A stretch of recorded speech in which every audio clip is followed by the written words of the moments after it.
सो hi guys, आज हम start करने वाले हैं अपना एपिसोड 5। और इसके पहले तक हमने इन मेमोरी रैग सर्विस देखा था कैसे बनाना है। बट आज का टॉपिक थोड़ा बिल्कुल उसी से है, रैग मान लो पार्ट 2 ही है। सो पहले हम देखेंगे कि वाई इन मेमोरी रैग जो है स्केल के लिए अच्छा नहीं है, स्केलिंग नहीं होता है इसका। फिर हम आएंगे वेक्टर डीबी क्या होता है और हम क्रोमा डीबी क्यों यूज़ करेंगे, क्रोमा डीबी के बारे में, फिर मेटा डेटा, उसके फिल्टरिंग, फिर जेमिनी एम्बेडिंग्स के बारे में, और लास्ट में एक प्रॉपर एप्लीकेशन बनाने वाले हैं, फुल चैटबॉट है ना, रैग का, with all this vector DB and all. So सबसे पहले देखते हैं कि इन मेमोरी रैग जो है, जो एपिसोड 4 में हमने करा, वो स्केल क्यों नहीं करेगा। सबसे पहले आता है स्पीड, सेकंड आता है परसिस्टेंट नहीं है, वो स्पीड नहीं है सबसे पहले, फिर परसिस्टेंट भी नहीं है, और थर्ड इज बिग डॉक्यूमेंट्स के लिए फेल कर सकता है। कैसे? देखो, जब हम यहाँ पे एम्बेडिंग्स मैच कर रहे थे, एम्बेडिंग्स मैच में क्या कर रहे थे, हम क्वेरी के एम्बेडिंग को हर एक के साथ, हर एक एम्बेडिंग्स के साथ उसका कोसाइन सिमिलरिटी निकाल रहे थे। सो इसमें कितना टाइम लगेगा, बिग ऑफ एन। अगर 10 मिलियन डॉक्यूमेंट है तो पॉसिबल नहीं है, मतलब बहुत दिक्कत हो जाएगा। परसिस्टेंट नहीं है, जब जब हम रीरन कर रहे थे अपने प्रोग्राम को, बार बार चंकिंग इंडेक्सिंग हो रहा था। तो मान लो कि 10 फाइल थे, 10 डॉक्यूमेंट छोटे छोटे थे तो आसान है, बट अगर बहुत 10 मिलियन है, बार बार इंडेक्सिंग करना पॉसिबल नहीं है। फिर आता है बिग डॉक्यूमेंट्स। इसका एक एग्जांपल देता हूँ। लेट सपोज एक कंपनी नाम का फाइल है जिसमें हमारे सिर्फ 3 मिलियन टेक्स्ट है, और बाकी एक कोई HR रिलेटेड है, इसमें 10 मिलियन टेक्स्ट है। अब मान लो कि किसी बंदे ने कुछ क्वेरी पूछा, ठीक है, और हमें पता है कि भाई वो इस कंपनी पॉलिसी वाले में से ही आएगा, वो HR में हमें देखना ही नहीं है। बट हमारा जो इसके पहले वाला था वो क्या था, हर एक एम्बेडिंग के साथ मैच कर रहा था, तो वो तो हर के लिए चेक करेगा। बट हमें क्या करना था, सिर्फ अगर हम इसमें भी चेक करते हमें आंसर मिल जाता है, इसको हम इग्नोर कर सकते थे, राइट। तो इस चीज के वजह से ये स्केल नहीं है। अब इसको हम स्केल कैसे करेंगे, using vector dB. Vector dB क्या होता है, नॉर्मल जो एसक्यूएल नो एसक्यूएल होता है उसमें तुम कैसे स्टोर करते हो, मतलब नो एसक्यूएल में तो फिर भी अलग है, कॉलम हो गया, रो हो गया, है ना। फिर इस पे क्वेरीज करते हो तो रिस्पॉन्स मिल जाता है हमें, इस टाइप का प्रोसेस होता है जनरली, पता ही होगा तुम्हें। उसी तरीके से हमारे पास वेक्टर डीबी होता है। वेक्टर डीबी में क्या होता है, हम अपने चंक्स या फिर डॉक्यूमेंट्स के एम्बेडिंग को रखते हैं, ठीक है। और वेक्टर डीबी का एक और फायदा है कि जैसे तुम्हें पता है कि रैग में क्या क्या होता है, सबसे पहला प्रोसेस चंकिंग, दूसरा प्रोसेस क्या होता है, एम्बेडिंग, तीसरा आ जाता है तुम्हारा रिट्रीवल, ये पढ़ा था इससे पहले हमने, और चौथा आ जाता है जेनरेशन, राइट। सो तुम्हें एम्बेडिंग और रिट्रीवल का ज्यादा तुम्हें माथापच्ची नहीं होगा, इसके पहले हमने पूरा कोड कर दिया है, मतलब लिखा है। बट इसमें ये 2-3 लाइन का काम है बस, राइट। तो ये सब तो ये हमारा वेक्टर डीबी ही संभाल लेता है। तो मेनली हमें चंकिंग और जेनरेशन पे ध्यान देना रहता है। यहाँ में बस एक और चीज मिलेगा चंकिंग के साथ, मेटा डेटा, जो कि हम डिस्कस करने वाले हैं, ठीक है। अब वेक्टर डीबी का एक और फायदा क्या है कि जो मैं स्पीड का बात कर रहा था, सबसे पहला इससे परसिस्टेंट बना सकते हैं, दूसरा जो मैं स्पीड का बात कर रहा था, सो स्पीड में क्या था, वहां पे बिग ऑफ एन लग रहा था सर्च करने के लिए, राइट। लीनियर सर्च मान लो, हाँ लीनियर सर्च ही है वो, राइट। यहाँ पे क्या होता है कि HNSW करके एल्गो है, वो यूज करता है हमारा वेक्टर डीबी। अब इस एल्गो के बारे में कभी और डिस्कस कर सकते हैं, बट ये तुम समझ लो कि ये लॉग एन टाइम में ले आएगा हमारा मैचेस, राइट। जो वहां हमें रहा था, ये हमारा लॉग एन टाइम में कर देगा। और तीसरा क्या इशू था वहां पे, कि हम कैटेगरीज में डिवाइड नहीं कर पाते थे, जो कि यहाँ जो हमने मेटा डेटा का मैंने बात करा, उसके बेसिस पे हम कैटेगराइज भी कर सकते हैं। कैसे करना है ये सब हम चेक करते हैं। तो सबसे पहले हम बात करते हैं, हम यहाँ यूज़ क्या करने वाले हैं, क्रोमा डीबी इस काइंड ऑफ वेक्टर डीबी, और बहुत सारे होते हैं, ठीक है, पाइनकोन है, मिलवस है, but Chroma DB open source है और काफ़ी सारे फंक्शनैलिटी मिल जाते हैं हमें, सो हम ये यूज़ कर रहे हैं। तो अब हम डायरेक्टली आते हैं क्रोमा डीबी के सेटअप वगैरह के बारे में। ये तुमने पहले से देखा हुआ है code base, right. Code base मिल भी जाएगा तुम्हें डिस्क्रिप्शन में। अब यहाँ पे रिक्वायरमेंट्स में एक हमने ऐड कर दिया क्रोमा डीबी। क्रोमा डीबी के बेसिक्स में हम गए पहले फाइल में क्रोमा डीबी इंपोर्ट करा, क्लाइंट बना लेते हैं directly Chroma DB dot client से, और क्लाइंट ही A to Z कंट्रोल करेगा हमारा। जैसे यहाँ पे क्या हुआ, हमने एक अपना कलेक्शन बनाया, क्लाइंट डॉट क्रिएट कलेक्शन, जैसे हम अपना डीबी या टेबल बनाते हैं एसक्यूएल में, उस तरीके से मान लो माई फर्स्ट कलेक्शन, ठीक है। अब ये हमारे डॉक्यूमेंट्स हैं, डॉक्यूमेंट्स के आईडीज कैसे बनते हैं ये हमने डिस्कस करा हुआ है।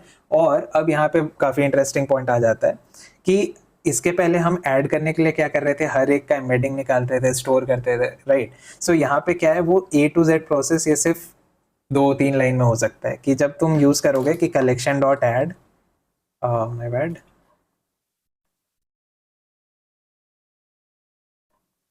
कलेक्शन डॉट ऐड, इससे क्या करेगा, बेसिकली आईडी है, कौन सा डॉक्यूमेंट है या चंक है, और उसके एम्बेडिंग्स स्टोर कर लेगा, ठीक है। और इसके बाद क्या है कि एम्बेडिंग स्टोर होने के बाद अब क्वेरी जब हम करते थे, क्वेरी में क्या करते थे हम, ये सारे एम्बेडिंग्स जो इसके होंगे उनके साथ उसका स्कोर निकालते थे, टॉप के रिजल्ट्स रिटर्न करते थे। अब वो करने के लिए भी तुम्हें 2 लाइन में तुम्हारा हो जाएगा कि क्वेरी जो भेजना है और टॉप के रिजल्ट जो तुम्हें भेजना है वो तुम कलेक्शन डॉट क्वेरी के अंदर भेज दो, ये तुम्हारे टॉप के रिजल्ट्स ला के तुम्हें दे देगा, बेसिकली कलेक्शन डॉट क्वेरी से, ठीक है। इन दो से ही तुम्हारा काम हो जाएगा, रिट्रीवल और एम्बेडिंग का। अब तुम बोलोगे कि तो भाई इतना कोड क्यों करा दिया इसके पहले, तो बेसिकली इससे क्या हो रहा है कि जब कलेक्शन डॉट ऐड कॉल हो रहा है तुम्हें पता है कि इंटरनली क्या हो रहा है, कलेक्शन डॉट क्वेरी कॉल हो रहा है तो तुम्हें पता है इंटरनली कैसे कोसाइन सिमिलरिटी वगैरह आ रहा है, ये सब, राइट। बट एक चीज याद रखना कि जब हम यहाँ पे अभी बना रहे हैं, राइट, हम जब बना रहे हैं अपना ये क्रिएट कलेक्शन, तो इसमें ही हमें सेट करना पड़ेगा कि सिमिलरिटी जब तुम निकालोगे तो कौन सा मेथड यूज कर रहे हो। अभी जैसे यहाँ पे जो हम यूज कर रहे हैं ना, तो जनरली यूक्लिडियन डिस्टेंस यूज करता है, अगर तो हमें अगर कोसाइन यूज करना है तो वो हमें इसमें देना पड़ेगा। तो ये रन करते हैं, देखते हैं कैसा काम कर रहा है अपना, रीनेम, इसको यहाँ पेस्ट कर देंगे, रन हो गया, सिंपल सा है बिल्कुल, ठीक है, अपना एक कलेक्शन बन गया, कोई दिक्कत नहीं है।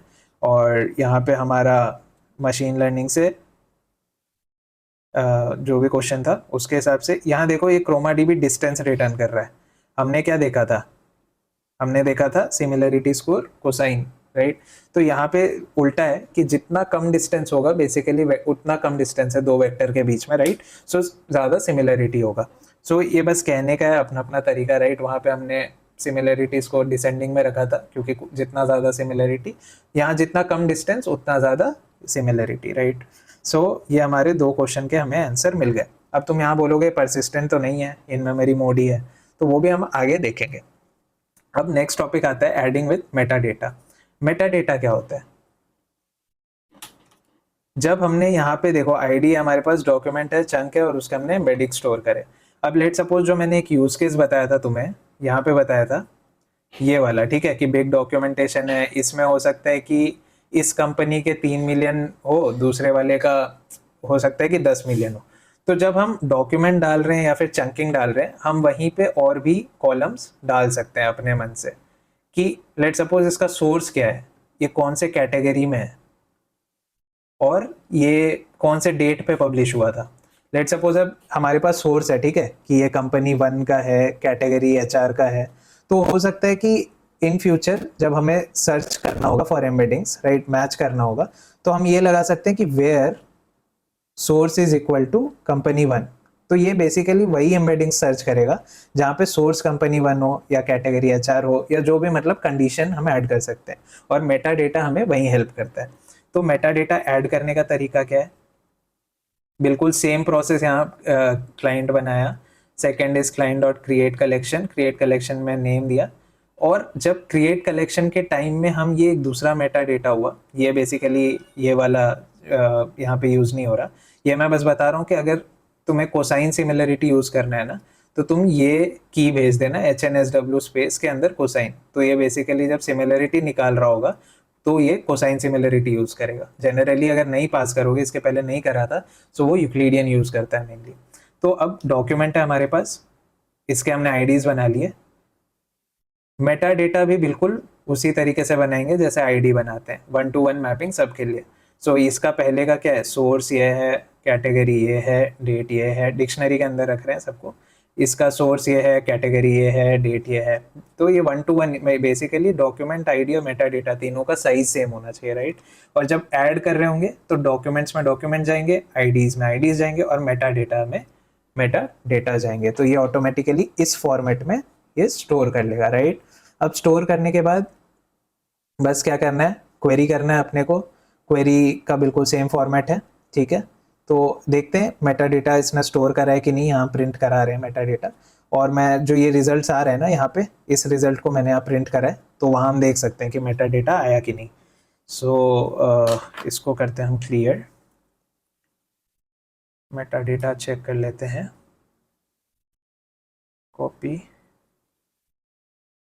python3.py, ठीक है। क्या हुआ इसमें, ये हमारा डॉक्यूमेंट काउंट 8 था, सॉरी यहाँ डॉक्यूमेंट काउंट 10 था, ये हो गया हाउ मच ये एम्प्लॉय गेट, ये रहा हमारा रिजल्ट। तो ये टॉप 3 क्या क्या है, डॉक्यूमेंट 0, यहाँ आईडीज है, डॉक्यूमेंट 0, डॉक्यूमेंट 3, डॉक्यूमेंट 8, ये है आईडी। कौन कौन से डॉक्यूमेंट है, एक्चुअल डेटा यहाँ मिल गया हमें, और हम खोज रहे हैं अपना मेटा डेटा। मेटा डेटा किधर है, Meta data Meta data Meta data distances हमें दिख चुका है, बट ये रहा मेटा डेटा का हमें की नहीं दिख रहा। बट ये हम देख सकते हैं कि देखो source company policy date category, sorry ये रहा meta data, my bad. Meta data के अंदर हमें ये सब कुछ मिल गया है, कैटेगरी एचआर है, डेट ये है, सोर्स ये है, दूसरे वाले का कैटेगरी ये है, सोर्स ये है, डेट ये है, इस तरीके से सब मिल गया है। और बेसिकली ये टॉप के देखो इसने रिजल्ट भी प्रिंट कर दिया with it sources, category, date, text, etc। अब मेनली मेटा डेटा का यूज़ क्या है कि हम उस पर कंडीशनिंग कर सकते हैं। सो कंडीशनिंग के लिए अब मेटा डेटा फिल्टर यूज़ करेंगे। तो मेटा डेटा फिल्टर पे आते हैं। मेटा डेटा फिल्टर काफ़ी सिंपल है, इसमें कुछ वो तुम्हें दिमाग नहीं लगाना। देखो नॉर्मल क्लाइंट बनाया, फिर क्रिएट कलेक्शन से हमने फिल्टर सर्च बनाया एक नया कलेक्शन। डॉक्यूमेंट ये रहा मेरा, ये रहा मेरा आईडी, बिल्कुल एग्जैक्ट इसके पहले वाला उठाया है, मेटा डेटा एकदम सेम है। कलेक्शन में हमने ऐड कर दिया हमारा डॉक्यूमेंट आईडी मेटा डेटा, बिल्कुल परफेक्ट, कोई दिक्कत नहीं है, प्रिंट बाद में देखेंगे। ये रहा हमारा query, what are employee benefits, ठीक है। पहला है जो हम यूज़ कर रहे हैं अभी तक, डायरेक्टली क्वेरी करा, कोई इसमें फिल्टर नहीं है।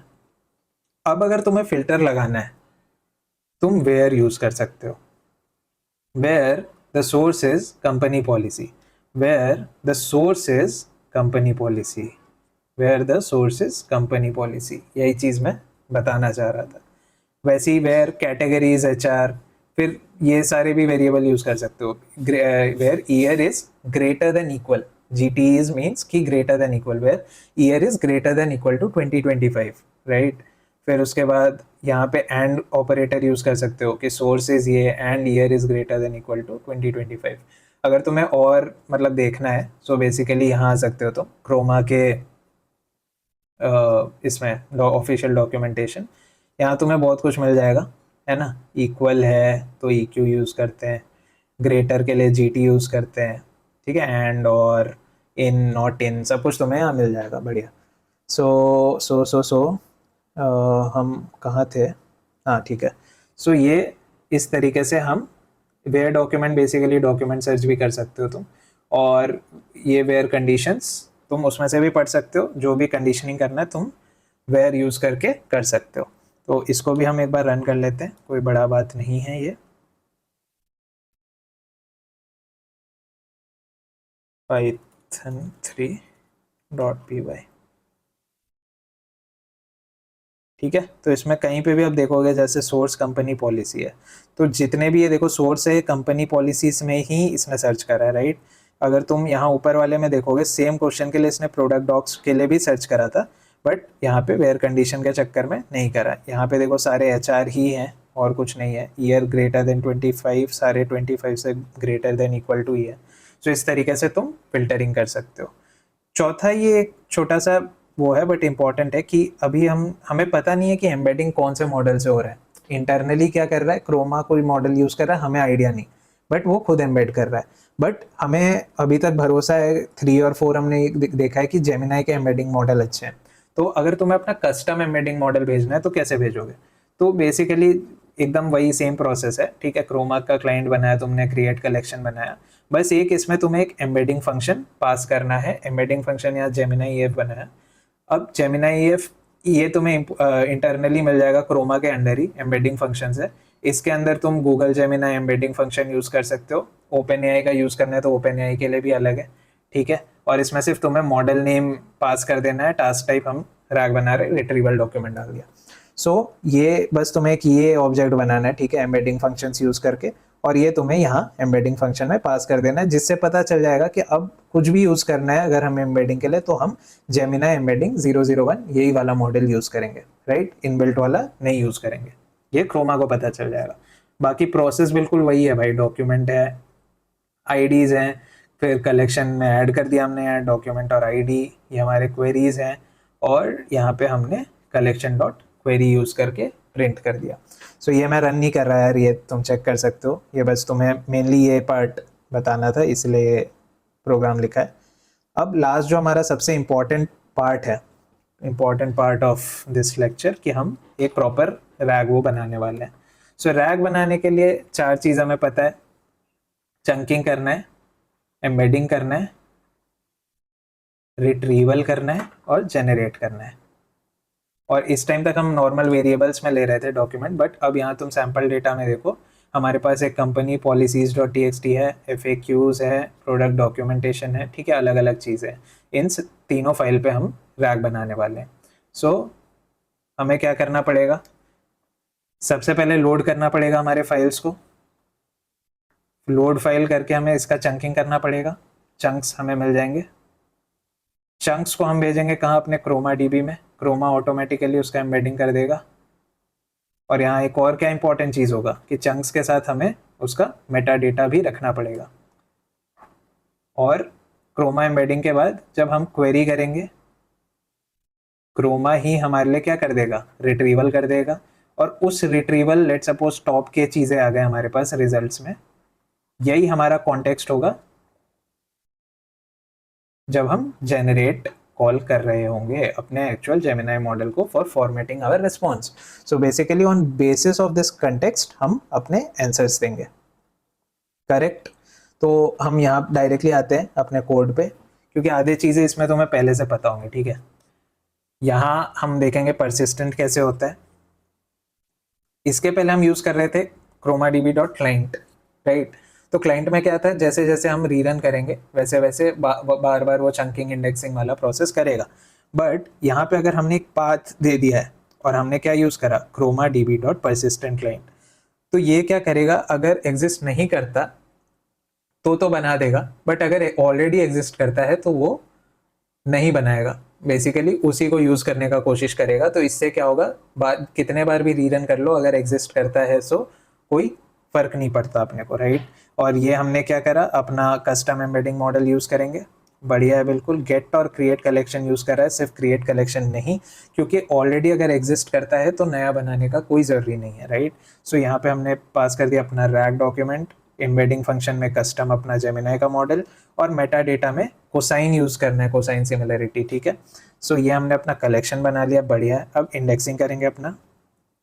इंडेक्सिंग कैसे कर रहे हैं, इंडेक्सिंग बेसिकली चंक वगैरह बनाने का, राइट, वो प्रोसेस है। तो यहाँ पे हम अपना कलेक्शन भेज के काउंट चेक कर रहे हैं कि अगर एग्जिस्टिंग काउंट ग्रेटर देन 0, इसका मतलब क्या, पहले से डेटा है, पहले से डेटा है तो क्या हमें चंकिंग वगैरह करना है, नहीं करना है, चंकिंग एम्बेडिंग कुछ नहीं करना, यहीं से रिटर्न हो जा भाई, डायरेक्टली क्वेरी पे ध्यान देंगे हम, राइट। लेकिन अगर मतलब 0 है, ठीक है, मतलब इसका मतलब फर्स्ट टाइम रन हो रहा है, कुछ भी नहीं है हमारे पास क्रोमा डीबी में। सो हम क्या करेंगे, पहला प्रोसेस लोड डॉक्यूमेंट।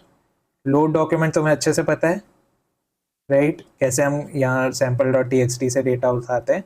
और ये क्या कर रहा है, हमारे डॉक्यूमेंट में अपेंड कर रहा है फाइल नेम और उसका कंटेंट। तो ये क्या क्या ले रहा है, फाइल नेम और कंटेंट। ये हम ड्राई रन करेंगे, उसमें हमारा काम आ जाएगा ये। तो हमारा जो डॉक्स ये रिटर्न कर रहा है वो ऐसे मल्टीपल डिक्शनरीज है, मतलब मल्टीपल क्या, यहाँ पे 3 फाइल हम यूज़ कर रहे हैं तो 3 रिटर्न आएगा। अब इसके बाद क्या होगा कि हमने यहाँ पे लोड कर लिया है, बढ़िया। अब हम क्या करने वाले हैं, अपना जो मैंने बोला चंकिंग बनाना पड़ेगा, उसके सारे आईडीज़ तो हमें पता है आईडीज़ बनाने रहते हैं, और लास्ट में अभी हम यहाँ पे मेटा डेटा भी बनाएंगे। तो सबसे पहले हम क्या करेंगे, हर डॉक्यूमेंट के अंदर जा रहे हैं और उसका हम क्या कंटेंट उठा लेंगे। जैसे ये 3 फाइल होंगे हमारे पास, राइट। सो इसमें मैं आया, सबसे पहले इसका कंटेंट उठाया, इसका कंटेंट उठा के मैं इसका चंकिंग करूँगा। चंकिंग में मेरे को क्या मिल जाएगा, एरे ऑफ चंक्स मिल जाएंगे, राइट। वो जो स्लाइडिंग विंडो वाला कॉन्सेप्ट पता है तुम्हें। अब जैसे हमें चंकिंग मिल गया तो हमें इसका क्या करना पड़ेगा, हम ये जितने इसको ऑल चंक्स के अंदर ऐड करेंगे, तो हमारा अगर सी ये है, मान लो ए है, बी है, सी है, राइट, ऐसे है, चंक होके आ गया। इसका मैंने आईडी बनाया, आईडी में कुछ ऐसा बना सकता हूँ कि file1_1, file1 का ही है _2, file1_3, ऐसे से। और इसका मैं और क्या बनाना है, मेरे को मेटा डेटा में मैं ये सब स्टोर कर सकता हूँ कि ये इसका सोर्स है, क्या है, file1 है। डेट दे सकते हैं कि डेट अपने ऐसे ले रहे हैं 2015 का है, या और भी कुछ स्टोर करेंगे। इस तरीके से हम ये जितने हमारे 3 डॉक्यूमेंट है, तीनों को इसी में अपेंड करते जाएंगे। तो वो एग्जैक्ट काम कर रहा है हमारा ये कोड। क्या कर रहे हैं हम, चंक में घुसे, ऑल चंक्स में हमने चंक अपेंड कर दिया, आईडीज में इसका आईडी बना दिया हमने, और अपेंड क्या क्या कर रहे हैं मेटा डेटा में, उसके लिए उसका source name, chunk index, total chunk, और भी जो तुम्हें ऐड करना है तुम्हारे ऊपर है यार, राइट। और ये हमेशा तुम्हारा वो हो, आईडी जो है वो तुम्हारा हमेशा क्या होना चाहिए, यूनिक आईडी होना चाहिए, राइट। सो एक बार हमारा ऐसे चंक टोटली बन चुका है, फिर हम क्या करेंगे, अपने कलेक्शन में ऐड कर देंगे। यहाँ बैच वाइज ऐड कर रहे हैं, एक बार में तुम्हें ऐड करना है कर देना, बट लिमिट होता है, इसीलिए मतलब वो रहेगा, सेफ रहेगा कि तुम बैच में करो। तो हम ऐड कर देंगे अपने डॉक्यूमेंट को। तो डॉक्यूमेंट को जब हम कलेक्शन में ऐड कर देंगे, तो जब कलेक्शन में ऐड करेंगे तो बेसिकली हमारा आईडी हो गया, हमारा चंक हो गया, और ये हमारा मेटा डेटा जो होगा कि ये क्या क्या है, इसमें सोर्स फाइल क्या है, ये सब हमारा स्टोर हो चुका है। बढ़िया अपना वेक्टर डीबी बन चुका है, और इस चंक का एम्बेडिंग भी होगा, सबसे इंपॉर्टेंट अपना ये बन चुका है, राइट। अब वेक्टर डीबी बन चुका है, अब इसमें क्या करना है, मेनली क्वेरी हिट करना है। क्वेरी हिट करने का बिल्कुल सिंपल सा प्रोसेस है। ये हमारा इंडेक्स हो चुका है, राइट। अब यहाँ पे हम आते हैं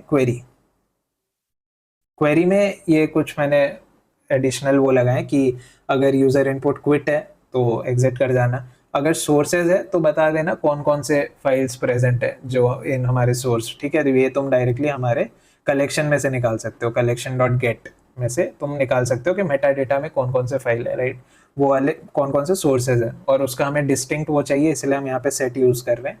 सो ये इतना कुछ इंपॉर्टेंट नहीं है, ये बेसिकली यूज़र एक्सपीरियंस के लिए बनाया हुआ है। काउंट कितने चंक्स है वो बताता है, मेन ये है। हमने बात करा कि हम मेटा डेटा पे फिल्टर लगा सकते हैं। सो अगर हमें फिल्टर लगाना है, राइट, तो हम क्या करेंगे, अगर बंदा लिख रहा है filter.abc, इसका मतलब जब हम क्वेरी करने वाले हैं, जब हम क्वेरी करेंगे collection.query, उसमें वेयर के अंदर ये फिल्टर जाना चाहिए, ठीक है, अगर हमारा ये यूज़र इनपुट है। सो अगर वही बात है यहाँ पे कि अगर ये स्टार्ट्स होता है फिल्टर और कोलन, सो हम यहाँ पे स्प्लिट कर देंगे इस पे, ठीक है। और यहाँ चेक करेंगे कि अगर ये एम्प्टी है या नन है, इसका मतलब कोई फिल्टर नहीं है, बट अगर है तो ये एक्टिव फिल्टर को कर देना फिल्टर वैल्यू के बराबर। और जब तुम कॉल करोगे रैग क्वेरी, तो हमारा क्वेश्चन ये हो गया, कलेक्शन ये हो गया, और एक एक्टिव फिल्टर भी भेज रहे हैं जो हमारा सोर्स फिल्टर है। बेसिकली एक्टिव फिल्टर हमने यहाँ जो फिल्टर के आगे अगर कुछ है तो वो हम भेज देंगे सोर्स फिल्टर में। अब रैग क्वेरी में देखते हैं, अगर सोर्स फिल्टर है तो हमें वेयर फिल्टर बनाना है जिसमें सोर्स इज इक्वल टू क्या, जो भी हमने सोर्स फिल्टर डाला। जैसे यहाँ तुम देखोगे वेयर के साथ कैसे डालते हैं, वेयर x:y, राइट। सो उसी तरीके से यहाँ पे वेयर हमारा सोर्स इज सोर्स फिल्टर क्या होगा, जो फिल्टर कोलन के बाद आया होगा। और कलेक्शन डॉट क्वेरी में हम अपना क्वेश्चन भेजेंगे, टॉप के रिजल्ट लेंगे, वेयर फिल्टर डाल दिया। अब रिजल्ट से हमारे पास टॉप 3 आ गए। उस टॉप 3 को बेसिकली एक एक फॉर्मेट करा है यहाँ पे, और कुछ नहीं है, फॉर्मेटिंग ऑफ दैट टॉप 3। और हम अपने जेनरेट प्रोसेस में चले जाएंगे। जेनरेट में हम क्या करेंगे, ये है हमारे टॉप 3 मैचेस, ये है हमारा question, and according to context give me the answer, और ये हमारा आंसर बता देगा। कैसे बताएगा, जेनरेट कॉल करें हमने, जेनरेट याद है ना, क्लाइंट मॉडल। जेनरेट अगर तुम खोल के देखोगे तो बेसिकली ये क्या कॉल कर रहा है, हमारे जेमिनाई मॉडल को कॉल कर रहा है। ये सब हमने पहले डिस्कस करा हुआ है। तो ये हो गया हमारा एक A to Z process for our RAG with vector DB. So इसको चला के भी देख लेते हैं एक बार। सो इसका नाम क्या है, रीनेम सी पाइथन 3 bot v2.py स्टोरिंग 33 आ गया। इसने फर्स्ट टाइम वो करा। अभी तुम्हें दिखा देता हूँ कि लेट सपोज देखो यहाँ पे इसने क्रोमा डीबी करके बना दिया।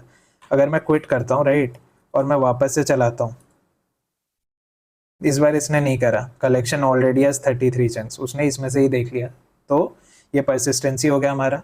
अब इसके बाद इसमें से कुछ क्वेश्चन करते हैं कि PTO of employees, PT of employees में इसने टॉप 5 डॉक्यूमेंट्स निकाले, जो कि 2 है तुम्हारे इसके और 2 FAQ से, एक कंपनी पॉलिसी से। एक्वायर 20 डेज करेक्ट है ये, यहाँ से देखो। बट हमने फिल्टर फीचर लगाया, तो ट्राई करते हैं कि अगर हमारा फिल्टर है, ठीक है, हम फिल्टर में बस कंपनी पॉलिसीज ही चाहिए हमें, और किसी से मत देखना। Company policies .txt, policies correct, company policies ही है। तो इसमें से अब बताओ मेरे को पीटीओ ऑफ एम्प्लॉइज। अब देखो जो इसने टॉप के निकाले सारे कंपनी पॉलिसीज से, राइट। तो ये भी हमने अचीव कर लिया। सो बेसिकली जो 3 यहाँ मैंने इश्यूज बताए थे पहले, ये तीनों इशू हमने यहाँ से रिजॉल्व कर दिया। सो इस तरीके से तुम उस चैटबॉट को और अच्छे तरीके से बना सकते हो। मल्टीपल डॉक्यूमेंट ले लो, PDF रीडर मैंने पहले भी बताया कैसे करना है, वो भी यूज़ कर सकते हो। तब तक के लिए बाय, ठीक है, नेक्स्ट में मिलते हैं, बाय।